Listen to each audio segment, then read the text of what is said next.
Welcome to Scriptural Snapshots brought to you by Living Faith Ministries in Kaiser, West Virginia, where we bring the living Word of God into your life. I'm Pastor Gordon Brubaker. In this snapshot, we see Jesus in the Old Testament in the book of Hosea, where we see Jesus as the faithful husband. To what degree will you obey God? How far will you trust God?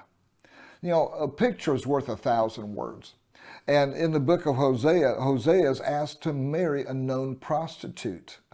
It's like, oh, what? A prophet of God, and God tells him to marry a prostitute? That's exactly right. Now, some prophets are called to preach, but others are called to act out a visual for the people to see, because a picture is worth 1,000 words. See, it's so much better to see something than it is to just hear something. And God understands this. So in the case of Hosea, he says in chapter 1, verse 2, "Go take yourself a wife of harlotry, for the land has committed great harlotry by departing from the Lord." See, he's still dealing with the sinful Israel. He's still dealing with an Israel that is just flagrantly committing adultery on every hill and not being ashamed of it and doing all these things. And he says, I want to make an example to Israel. I want them to understand the vileness of what they're doing because they're not getting it. So he tells Hosea, take a prostitute, make her your wife, and let everybody know about it.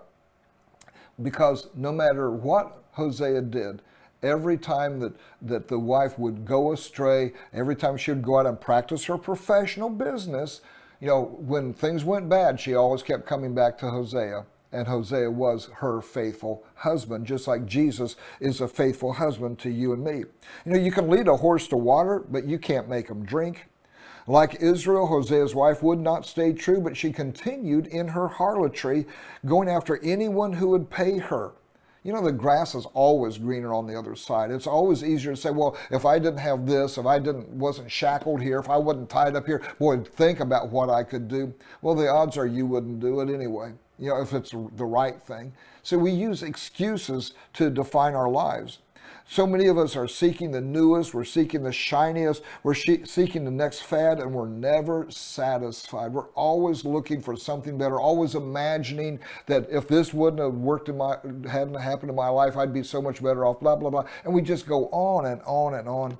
But like the prodigal son, when we've wasted everything, we return to the Lord because we know He will help us. Isn't that amazing? In Hosea, the wife actually said, "For then it was better for me than now." You know, when she had gone astray and she had messed up her life again, she said, "It was better for me when I was with Hosea than it is now." So I'll go back to Hosea because he'll take me in. And it's one thing to know that God is gracious. It's another thing to try to just live your life taking advantage of that. You're still a harlot, even though the husband is still faithful. It's still harlotry. It's still adultery to serve other gods. Hosea says, and this is let me back up. Hosea 13:14, we see Jesus in this verse where he says, "I will ransom them from the power of the grave. I will pardon them from death. O death, I will be your plagues. O grave, I will be your destruction. Pity is hidden from my eyes against those things." Now we see Jesus clearly because he paid our ransom, didn't he? He redeemed us from death, didn't he? And he took our plagues, our sickness, our diseases upon himself, didn't he? See, this is Jesus. And this is what Hosea is talking about. Hosea goes on to say that my people are destroyed for a lack of knowledge. Now, this is interesting because if we only understood the faithfulness and the goodness of God and the destructiveness of sin, we would never stray.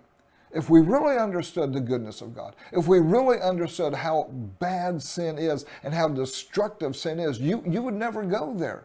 But sin is alluring. Sin draws us because the grass is greener, things are going to be better over there, and it allures us into a trap, and then it steals everything that you have, including your own life. We find Jesus, the faithful husband, in Hosea chapter 2, verses 14 to 23, where he says, "I will allure her, I will give her vineyards." This is Hosea, this is the faithful husband. He said, "I will allure her, I will work to draw my unfaithful wife back to me. I will give her vineyards. In that day you will call me my husband and no longer my master. In that day I will make a covenant with them. I will betroth you to me forever in righteousness and justice, in loving kindness and mercy, in faithfulness. See, God is saying, I'll draw you back. I'll bring you back to myself, that you would know who I am, that you would know my goodness toward you.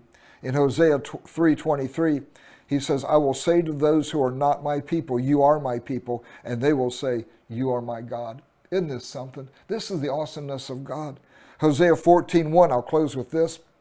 O Israel, return to the Lord your God, for you have stumbled because of your iniquity. Verse 4, I will heal their backsliding. I will love them freely. Verse 9, who is wise? Let him understand these things. Who is prudent? Let him know them. For the ways of the Lord are right. The righteous walk in them, but the transgressors stumble in them. I want you to know God as the faithful husband.